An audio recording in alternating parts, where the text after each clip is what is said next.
Doctor হিসেবে নরসিংদী জেলার মানুষের উদ্দেশ্যে আপনার মেসেজ কি একবার কি শুনতে চাই।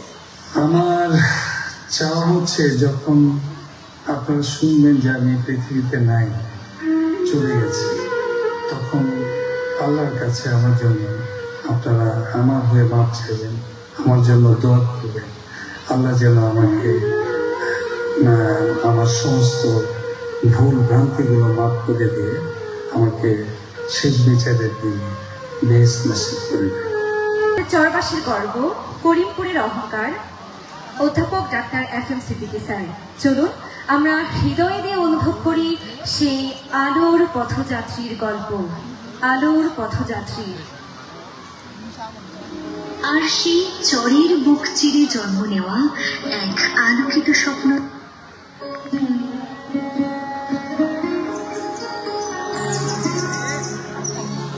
একটি নদী বয়ে চলে নীরব অনন্ত, তার বুকে জেগে থাকে একটি চর, স্বপ্নে, সংগ্রামে আর প্রতীক্ষায়। আর সেই চরের বুক চিরে জন্ম নেওয়া এক আলোকিত স্বপ্ন অধ্যাপক ডাক্তার FM সিদ্দিকী। করিমপুরের ধুলোমাখা পথ, কাদামাটির ঘ্রাণ আর প্রতিকূলতার মাঝে বড় হয়ে ওঠা সেই মানুষটি আজ শুধু একজন চিকিৎসক নন, তিনি হাজারো মানুষের আশা, অসংখ্য প্রাণীর বাঁচার গল্প, শত শিক্ষার্থীর পথপ্রদর্শক। আজ আমরা শুনব সেই আলোর পথযাত্রীর গল্প। 1957 সালে করিমপুর গ্রামের এক সম্ভ্রান্ত মুসলিম পরিবারে জন্ম হয়েছিল ডাক্তার FM সিদ্দিকীর। বাবা অবু আলী এবং মা কামিজ হালিমা আলী। 8 ভাই বোনের মধ্যে তিনি চতুর্থ। ছোটবেলা থেকেই তিনি মেধাবী ছাত্র ছিলেন। চরের বৈরী প্রকৃতি, বর্ষার কাদামাখা পথও যেন তার সাফল্যকে হার মানাতে পারেনি। শৈশবে বাবার চাকরির সুবাদে ঢাকায় আসেন।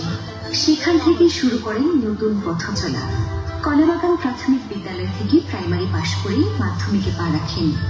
ঢাকা ইন্টারমিডিয়েট টেকনিক্যাল স্কুলে 8ম শ্রেণীতে পড়ার সময় শুরু হয় 1971 সালের মুক্তিযুদ্ধ। দেশের সেই অস্থির সময় তাকে ফিরিয়ে আনে নিজের গ্রামে, করিমপুরের মাটিতে। স্বাধীনতার পর মাটির টানে গ্রামে থেকে যান। মতিউল্লাহ ভূঁইয়া উচ্চ বিদ্যালয় থেকে 1973 সালে কৃতিত্বের সাথে মাধ্যমিক পাশ করেন। এই যেন প্রতিকূলতার বুকে দাঁড়িয়ে প্রথম জয়ধ্বনি। এরপর ভর্তি হন ঢাকা কলেজে, সেখানেও সাফল্যের ধারা অব্যাহত। 1975 সালে ইন্টারমিডিয়েট পাশ করেন, কিন্তু তার স্বপ্ন তখন আকাশ ছোঁয়া, একজন ডাক্তার হওয়ার স্বপ্ন। চরের এক ছেলের ডাক্তার হওয়ার স্বপ্ন। অনেকের কাছেই ছিল সেটা আকাশ কুসুম কল্পনা, কিন্তু তিনি হার মানেননি। দিন রাত পরিশ্রম করে তিনি জায়গা করে নেন দেশের অন্যতম বিদ্যাপীঠ শেরেবাংলা মেডিকেল কলেজে। 1982 সালে কৃতিত্বের সাথে MBBS ডিগ্রি অর্জনের মাধ্যমে মেধা তালিকায় প্রথম হয়ে তৎকালীন পিজি হাসপাতালে ইন্টার্ন করার সুযোগ পান। পরবর্তীতে 1989 সালে তিনি মেডিসিন বিষয়ে FCPS ডিগ্রি অর্জন করেন Bangladesh college of physician and surgeon থেকে। প্রথম কর্মজীবন শুরু করেন 1985 সালে ময়মনসিংহ মেডিকেল কলেজে যোগদানের মাধ্যমে। পরবর্তীতে আরো বিভিন্ন মেডিকেল কলেজ ও হাসপাতালে মেডিসিন বিশেষজ্ঞ হিসেবে মানুষের সেবা করেছেন দীর্ঘ সময় পর্যন্ত। 1995 সাল তার জীবনের এক গৌরবময় অধ্যায়। মেধা আর মানব সেবার স্বীকৃতি স্বরূপ তিনি নির্বাচিত হন মর্যাদাপূর্ণ কমনওয়েলথ স্কলার হিসেবে। এই স্কলারশিপের আওতায় তিনি যুক্তরাজ্যের বিখ্যাত সাউদাম্পটন হাসপাতালে উচ্চতর প্রশিক্ষণ ও গবেষণার সুযোগ পান। এ যেন করিমপুরের ইতিহাসে এক নতুন সূর্যোদয়।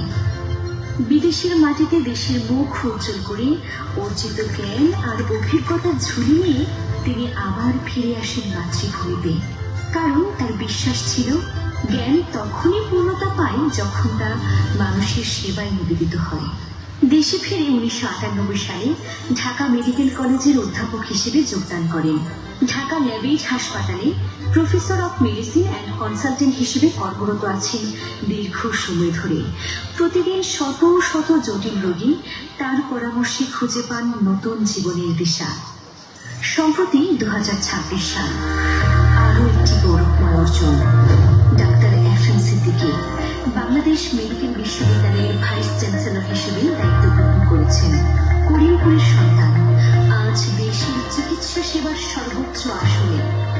তিনি শুধু একজন চিকিৎসক নন, একজন শিক্ষক, একজন নির্মাতা। ঢাকা মেডিকেল কলেজের মেডিসিন বিভাগের অধ্যাপক হিসেবে তার হাত ধরে তৈরি হয়েছে শত শত ডাক্তার।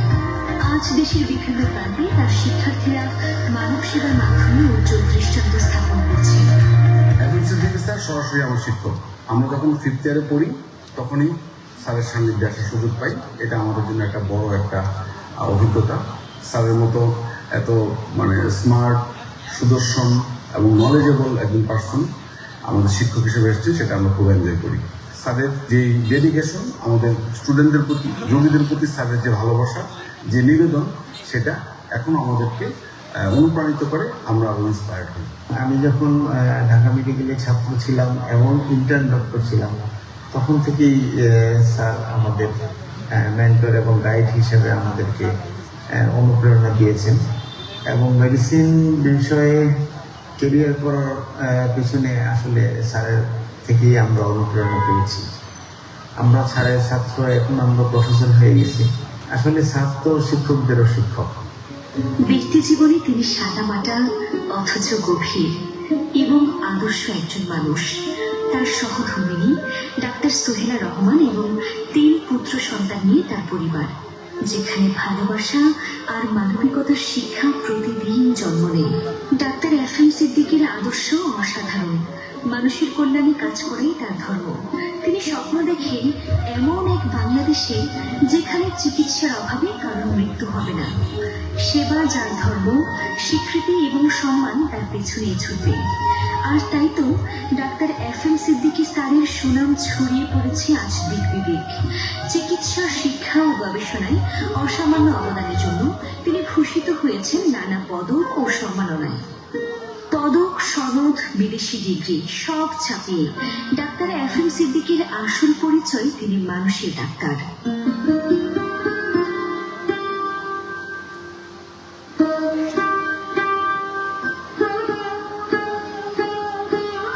মরিতে চাহি না আমি সুন্দর ভুবনে, মানবের মাঝে আমি বাঁচিবারে চাই। স্যার, করিমপুরের কোন স্মৃতিটি আপনার চোখ বন্ধ করলে এখনো চোখের সামনে ভেসে ওঠে? আপনার শৈশবে করিমপুর কেমন ছিল? করিমপুরের প্রথম যে স্মৃতিটি আমার সবচেয়ে বেশি মনে পড়ে, সেটা হচ্ছে ছোটবেলায় আমার আব্বা মাঝে মধ্যে ছুটি পেলে বছরে আমরা 2 বা 3 বার আব্বা করিমপুরে আসতেন। আমার প্রথম স্মৃতি মনে পড়ে যে আমি আব্বার হাত ধরে করিমপুরে এসেছিলাম। তখন সম্ভবত আমার বয়স 7-8 হবে। আমার যেটা মনে পড়ে যে আব্বা ঢাকা থেকে আমরা অনেকগুলো ব্রিজ পার হয়ে, তারপরে ফেরি পার হয়ে সকালে রওনা হয়ে নরসিংদী শহরে আস্তে আস্তে আমাদের দুপুরের পর বিকাল হয়ে গেছে। তারপরে আব্বা সবার সাথে পরিচয় আছে, সেই হেঁটে হেঁটে উনি দুই পাশে পাটের গুদাম ঘর ছিল, সেখান দিয়ে এসে আমরা সেই নদীর ঘাটে, মেঘনা নদীর ঘাটে এসেছিলাম। ওখানে এসেই আমার প্রাণটা জুড়িয়ে গিয়েছিল। আমি দেখেছিলাম একটা প্রমত্তা বিশাল মেঘনা নদী। তারপর আমার একটু ভয় লেগেছিল যে তখন কোনো ইঞ্জিন নৌকা ছিল না। নৌকাগুলো পাল দিয়ে এবং অনেক সময় গুণ টেনে নৌকাগুলো বৈঠাবে পার হতো এবং ঢেউয়ের মধ্যে নৌকাগুলো অনেক সময় তুলত। কিন্তু তারপরেও আমার সেই ছোটবেলার সেই দৃশ্যটা, যে আমি নদীর মাঝখান দিয়ে নৌকা যাচ্ছে, নৌকা বৈঠা বেয়ে লগি বেয়ে যাচ্ছে এবং পাল তুলে একসময় নৌকাটা যেয়েছিল।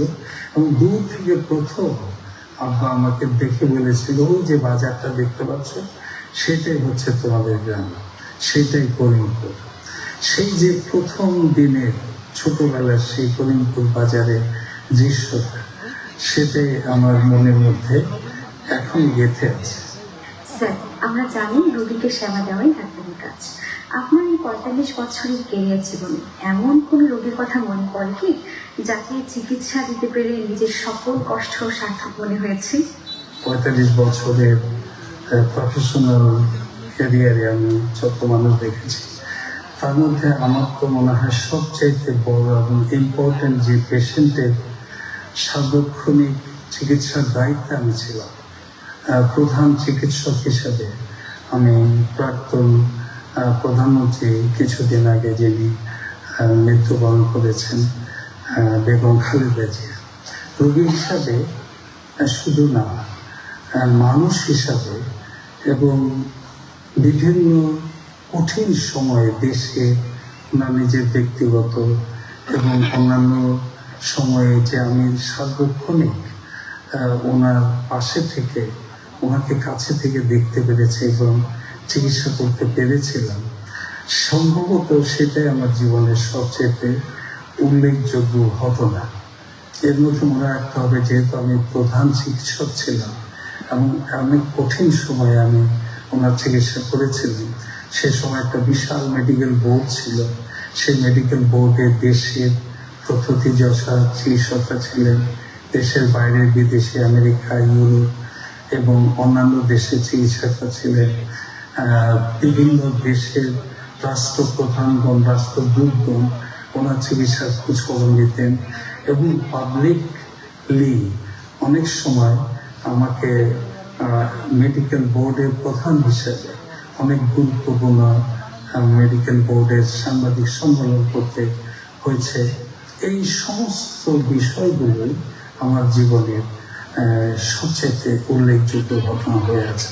করিমপুরের মানুষের স্বাস্থ্যসেবা উন্নয়নের লক্ষ্যে আপনার বিশেষ কোনো পরিকল্পনা আছে কি, বা আপনি কোনো স্বপ্ন দেখেন করিমপুরের মানুষের স্বাস্থ্যসেবা নিয়ে?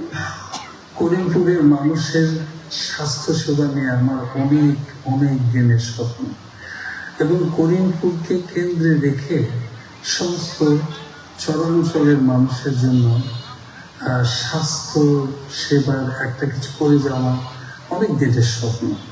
আমার এখন যে বয়স হয়ে গেছে, আমি জানি না আমি কতটুকু সেই স্বপ্ন পূরণ করতে পারবো, কিন্তু এটা আমি অনেক আগে থেকেই, সেই জন্য আমি কিছু প্রস্তুতি নিয়ে আমার একটা প্ল্যানও ছিল যে আমি একটা কিছু করবো, কিন্তু বিভিন্ন পরিস্থিতির কারণে আমার সেই স্বপ্ন, সেই চেষ্টা অধরাই থেকে গেছে। কিন্তু এখন যেহেতু আমার একটা বিশিষ্ট অবস্থানে এসেছি, বা এমন একটি সরকার প্রতিষ্ঠা হয়েছে যার কাছে হয়তো আমার কিছু কথা বা কাজ অনুরোধ কাজে লাগাতে পারবো, আমি চেষ্টা করব যে করিমপুরকে স্বাস্থ্য সেবা ব্যবস্থার একটা উল্লেখযোগ্য স্থান হিসেবে প্রতিষ্ঠা করা, এবং এইটাকে কেন্দ্র করে হয়তো চরাঞ্চলের মানুষের মধ্যে চিকিৎসা সেবাটা যাতে ভালোভাবে পৌঁছে যায়, মানুষের অনেকটা চিকিৎসা সেবার দিকে মানুষ সুবিধা পায়, আরাম পায়, সেই চেষ্টা চালিয়ে যায়। আমি জানি না আমার ভাগ্যে সেটা সফল হওয়ার মতো সময় এবং পরিস্থিতি রেখেছি কিনা, কিন্তু আমি এইটা একটা আমার জীবনের শেষ স্বপ্ন। দীর্ঘ পথ চলায় যিনি ছায়ার মতো আপনার পাশে ছিলেন, আপনার সহধর্মিণী ডাক্তার সোহেলা রহমান ম্যামকে নিয়ে যদি কিছু বলতেন। আমার প্রফেশনাল লাইফের শুরু হয়েছিল 1989 সালে, আর আমি 90 সালে বিয়ে করি, এবং আমি খুব অল্প কথায় বলতে পারি যে আজকে আমি যে প্রফেসর FM সিদ্দিকী হয়ে উঠেছি, এর পিছনে সবচাইতে বড় স্যাক্রিফাইস, সবচাইতে বড় সাপোর্ট, এবং যার সবসময় উৎসাহ উদ্দীপনা আমার পাশে থেকে, আমার সঙ্গে থেকে সবসময় আমাকে একটা পরিপূর্ণ মানব প্রেমী চিকিৎসক হয়ে উঠতে সাহায্য সহযোগিতা করেছেন, তিনি হচ্ছেন আমার সহধর্মিণী ডাক্তার সোহেলা রহমান। তিনি আজকে এই আমি পরিপূর্ণ আমি হয়ে ওঠার জন্য অনেক কষ্ট, অনেক ত্যাগ, অনেক স্যাক্রিফাইস করেছেন। ওনার সাপোর্ট না থাকলে আজকে আমি কিছুতেই এই অবস্থায় এসে পৌঁছাতে পারতাম না। স্যার, একজন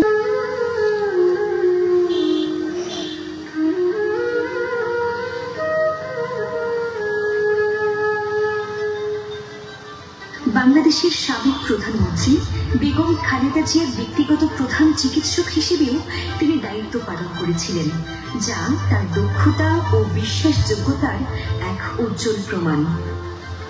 তিনি বিশ্বাস করেন ডাক্তারের আসল পরিচয় শুধু চেম্বারে নয়, অসহায় মানুষদের হৃদয়ে। আর তাই তো গ্রামের এক প্রান্ত থেকে অন্য প্রান্তে, চায়ের দোকানে, নদীর পাড়ে কিংবা বাচ্চাদের স্কুলের খেলার মাঠে, সব জায়গায় ডাক্তার FM সিদ্দিকী স্যারের নাম উচ্চারিত হয় গভীর শ্রদ্ধায় আর ভালোবাসায়। ডাক্তার সিদ্দিকীর করিমপুরের গর্ব বা ডিস্ট্রিক্টের গর্ব। ওনার ভালো লোক, ওনার ডাক্তার, একজন সরল মন ডাক্তার। ভাইস চ্যান্সেলর হিসেবে ওনাকে নিয়োগ দিয়েছেন, এতে করে আমাদের চরবাসী অত্যন্ত গর্বিত ও আনন্দিত আমরা। ওনার মাথায় একজন খুব অনেক সৎ লোক ছিলেন। ওই চাকরি জীবনে অনেক সুনাম অর্জন করছেন। ডাক বিভাগীয় প্রশিক্ষণ কেন্দ্রের ভাইস প্রিন্সিপাল ছিলেন। উনি খুব গ্রামের লোকজনের সাথে খুব মিশুক ছিলেন। সিদ্দিকী সাহেব যেমন মিশুক, একটা মানুষ পছন্দ করে, ওনার আত্মাকেও মানুষ খুব পছন্দ করত। আমার পাশাপাশি বাড়ি সিদ্দিকী রহমান আমার কাকা লাগে, এলে অনেক ভালো মানুষ, এলে যেগুলো সবাই গেলে এলে সম্মান করে, দেশের মানুষ অনেক সম্মান করে, এলে সিরিয়াল লাগে না, আমি বললে ঘুমাইলাম। এমন ভালো মানুষ ওখানে একদম ইয়ে নাই, এমন ভালো মানুষ সিদ্দিকী রহমানে রোগাই নেই, বড় নাই, গরিব নেই, গাঙ্গাল নাই, সবার এক মেয়ে রোগার খাওয়ান দেয়। গরিব দেখো দিয়ে দিয়ে আমার বাড়ির কাছে একবার ফিরিও করে দেয়। ডক্টর FM সিদ্দিকী, তাকে দেখার মতো সৌভাগ্য আমার হয়েছে, সেজন্য আমি নিজে গর্ববোধ করি এবং আরও গর্ববোধ করি যে আমি তারই এলাকার একজন ছেলে, করিমপুরের। আমি চাই তার মতো একজন সেবক হতে।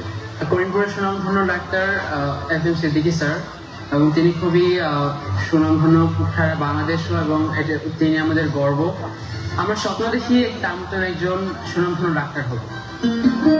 ডাক্তার FM সিদ্দিকী শুধু একজন মানুষের নাম নয়, তিনি করিমপুর তথা পুরো চরাঞ্চলের ছেলে মেয়েদের জন্য এক জীবন্ত অনুপ্রেরণা। তিনি প্রমাণ করেছেন গ্রামের কাদামাটি থেকেই পদ্ম ফুল ফোটে, আর সেই পদ্মের সুবাস ছড়িয়ে পড়ে বিশ্বব্যাপী। অধ্যাপক ডাক্তার FM সিদ্দিকী বাংলাদেশের গর্ব, করিমপুরের অহংকার, আলোর পথযাত্রী।